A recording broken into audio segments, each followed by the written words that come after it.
Today we are taking a look at Kotegawa Yui from To Love Ru Darkness. This is the Trio-Try-iT figure by Furyu. To Love Ru Darkness focuses on the deepening relationships between the protagonist and his many female companions within a supernatural school setting.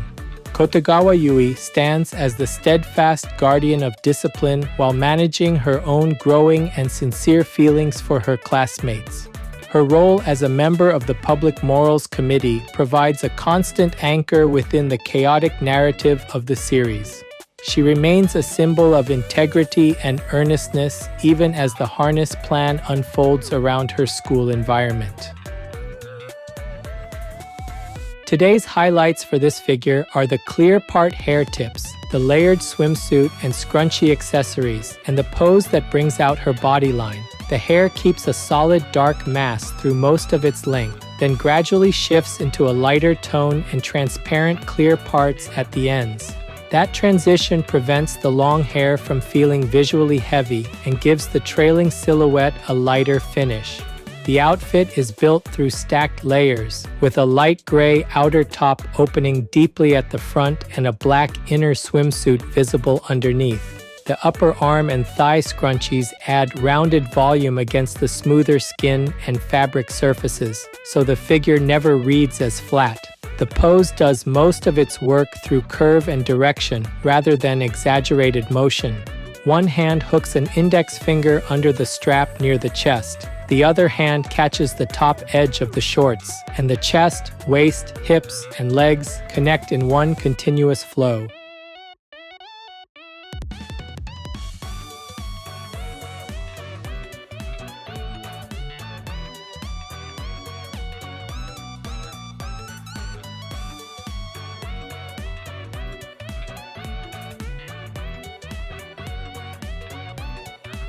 This channel brings you figure reviews and anime merchandise updates straight from Japan. If you enjoyed this kind of content, don't forget to subscribe.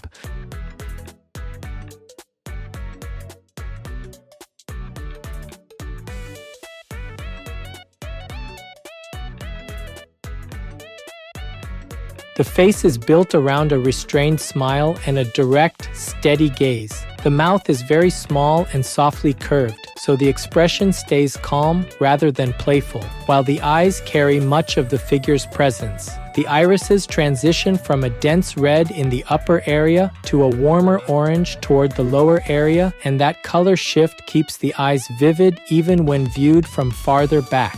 Fine upper lash lines stretch outward with a narrow, controlled shape, so the gaze feels sharp without becoming harsh. The nose line is kept very subtle, allowing the eyes and mouth to remain the main anchors of the face. The bangs fall from a center split and break into multiple narrow strands across the forehead. These strands are not cut to a uniform length, so the lower edge of the bangs forms a staggered rhythm rather than a straight curtain. Some locks stop high above the eyes, while others fall farther down toward the cheeks, which helps frame the expression without obscuring it.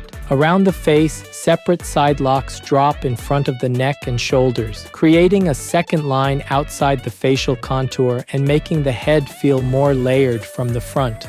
From the crown, the hair gathers into a smooth mass before streaming backward in long separated sections.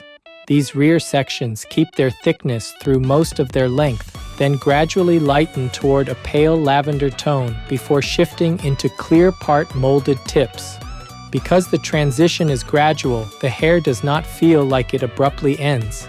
Instead, the outer silhouette softens as the tips thin, curve, and spread away from the body. Some strands sweep outward, some dip slightly downward, and others return closer to the back, which prevents the long hair from collapsing into a single heavy block.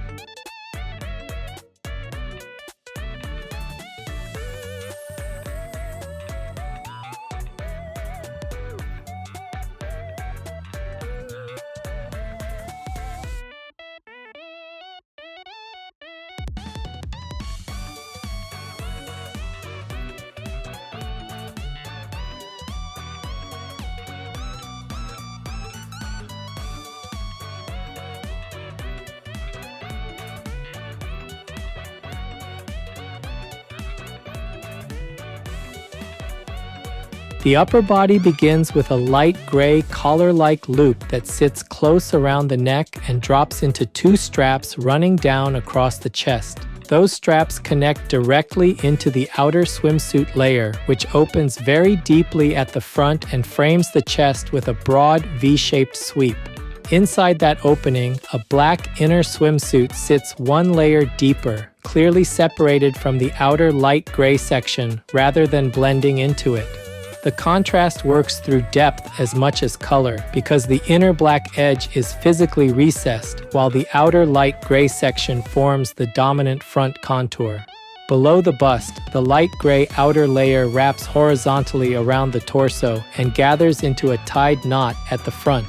From that knot, two ends hang downward over the abdomen so the eye can follow a clear sequence from the neck loop to the chest straps, to the underbust wrap, and finally to the hanging ends. The black inner swimsuit continues beneath the bust and also wraps around the side of the torso where it becomes visible again under the arm and across the back as a separate band. This makes the top feel properly layered rather than simply color blocked. The chest is sculpted with a strong forward projection and a clean central cleavage line, then transitions inward toward the sternum and upper abdomen without any abrupt break. From there, the torso narrows through the waist and curves back out again at the hips, so the body line remains visible even with the knot and overlapping fabric placed at the center. One arm bends upward, and the hand near the chest does not pinch the strap but hooks the index finger under it, letting the fingertip catch the band while the other fingers stay loosely curved. That difference matters because it gives the gesture a lighter, more casual feel than a full grasp.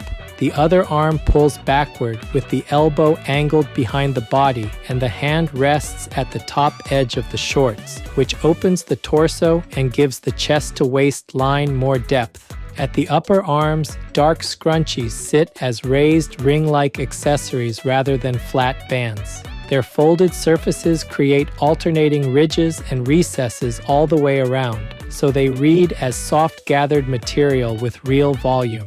Against the smoother transitions of skin and swimsuit fabric, these scrunchies act as compact rounded accents that keep the upper body from becoming too cleanly streamlined.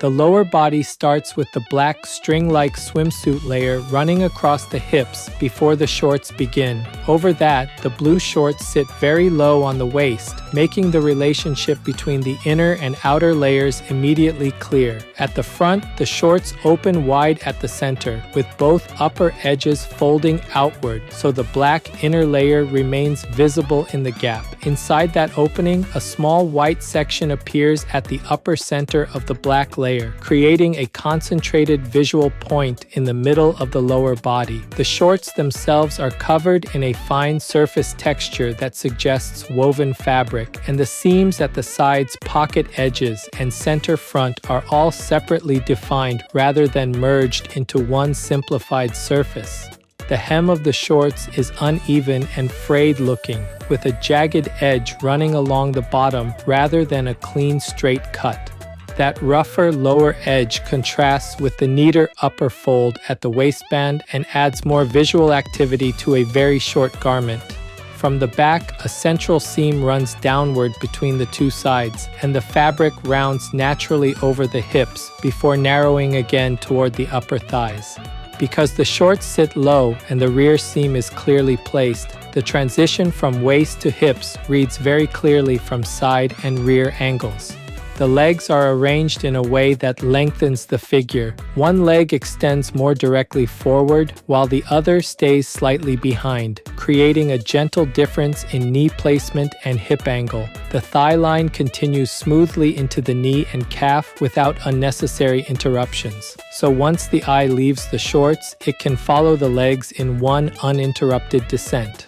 Around the upper thigh, another dark scrunchie wraps as a separate raised ring, echoing the upper arm accessories and adding a second point of gathered volume lower on the figure. The feet are fitted with black sandals made from several distinct bands. A broad band crosses near the toes, another holds the upper foot, and a strap circles the ankle, while thin cords continue upward from the sandal area and wind around the lower legs in crossing lines. These cords do a lot of work in the lower silhouette because they introduce fine diagonal movement against the otherwise smooth calves.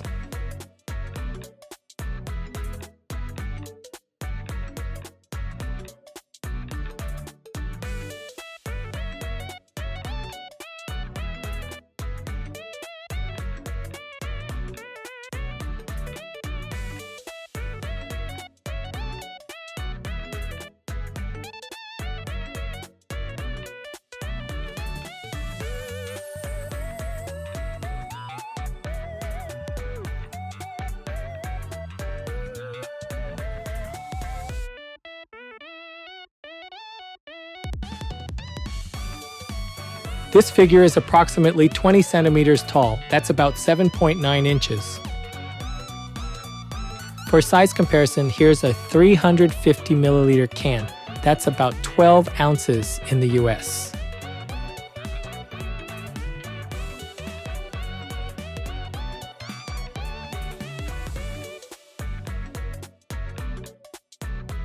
Overall, Yui Kotegawa by Furyu stands out because of its layered outfit construction, flowing hair, and a pose that continuously emphasizes the body line without looking overly forced. The face keeps its expression restrained, but it never feels blank. The tiny mouth, sharp upper lash lines, and red to orange eyes give the figure a calm but focused presence, and the staggered bangs help frame that expression rather than bury it. Because the bangs vary in length and the face is flanked by separate front locks, the head keeps detail even before the larger hair mass begins to move backward. The upper body succeeds because the swimsuit is built in visible stages. The light gray neck loop leads into the deep front opening. The black inner swimsuit remains clearly separated underneath, and the underbust wrap pulls the eye toward the front knot and hanging ends. Each part hands off to the next in a very readable sequence. The hand gesture near the chest is also effective precisely because it is small. The index finger hooks under the strap instead of gripping it, which gives the pose a lighter and more natural sense of contact. On the opposite side, the hand at the shorts opens the torso further and helps define the distance between chest, waist, and hips. The lower body continues that same clarity. The black string-like inner layer and the low-rise blue shorts are immediately distinguishable, and the wide front opening of the shorts becomes a central visual feature rather than a minor detail. Surface texture, seams, folded edges, and the irregular hem all add enough structure that the shorts feel like a real layered garment rather than a simplified block of color. The thigh scrunchie then breaks the leg line at just one point, which gives the long, smooth descent of the legs a well-placed accent. Because of that, fans of To Love Ru Darkness or Yui Kotegawa will definitely enjoy this piece. With that focus on layered outfit construction, long hair sculpting, and a bodyline conscious pose, collectors who appreciate strong silhouette work should find it a worthy addition.